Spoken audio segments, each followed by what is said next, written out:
So, boys and girls, katapos na natin magpalipat ng kalapate. Ayan. Ito yung pahiram natin na breeder. Yan. Si Pibo tsaka si Colossus. Asawa ni Ulo tsaka ni Ulia. Ayan. So, punta tayo sa Santa Ana. Puntahan natin yung subscriber natin. O, paano? Let's go.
So, malapit na tayo sa ating pagbibigyan ng kalapate.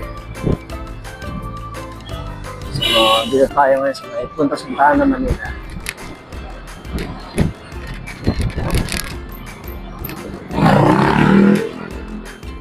So, bibigyan natin siya ng 2 barako. So, sino magparami?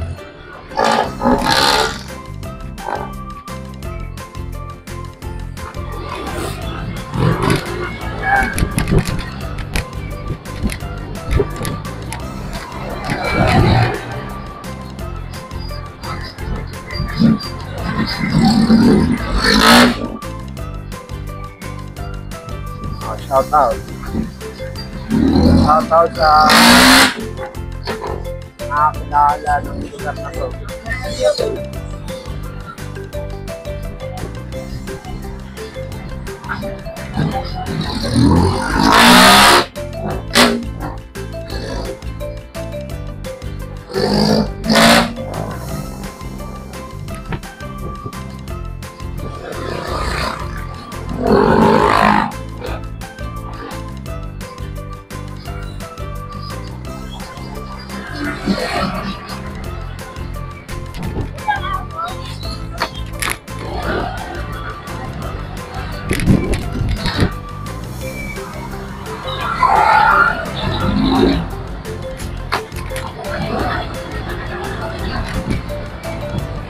So, ayan.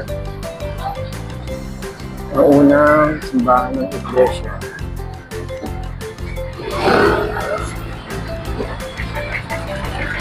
Unang simbahan ng iglesia sa buong Pilipinas.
Dito na tayo sa may Cardinal.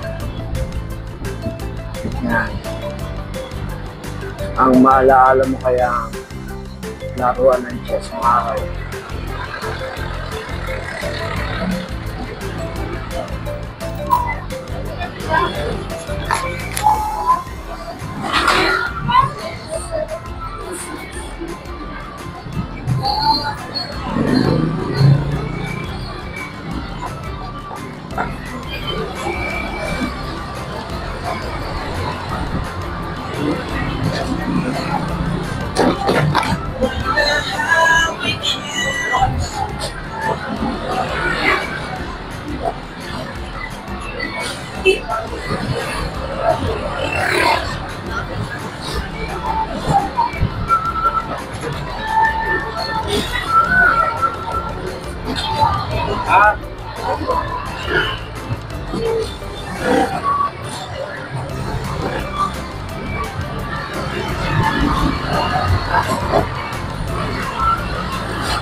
Ya Bibot.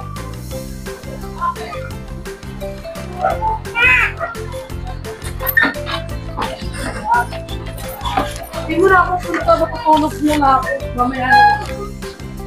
Kaya Bibot nandyan?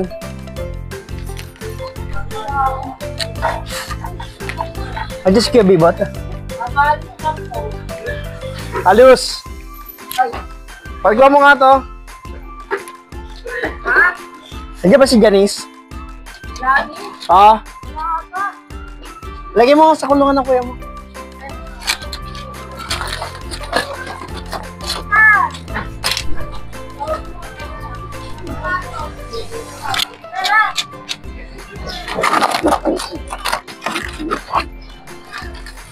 Hindi naman lilipad to. May kuya ba yan? Oo, okay siya. Yan, inano ko sa kanya. Binigay niya. Ha? Okay. Bagay, mahuli mo naman yan. Sabi ko na lang, binigay mo na. Ha? Sige na. Ah.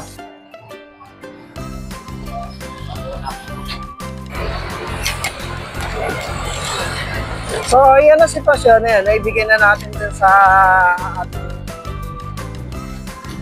subscriber yung kailangan niya na breeder. So, marami na rin kasi naman na-produce sa atin na inakay yun. So, nakapagbigay na siya ng 4 na clutch. Nakapag-4 na clutch na siya. So, try naman tayo ng pag-bagong breeder. Pero ngayon, pipili tayo ng ng isang ibang breeder na medyo mataas ang klase ang dugo. So, maghahanap tayo. Tingin tayo sa mga ibang iba na kung pwede. So, try natin, baka sakali. So, pasensya na kayo din sa camera kasi wala si manager, wala akong videographer. So, dahil sa wala tayong videographer,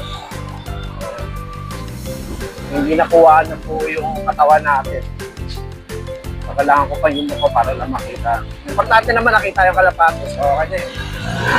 So, pasensyahan nyo na lang at medyo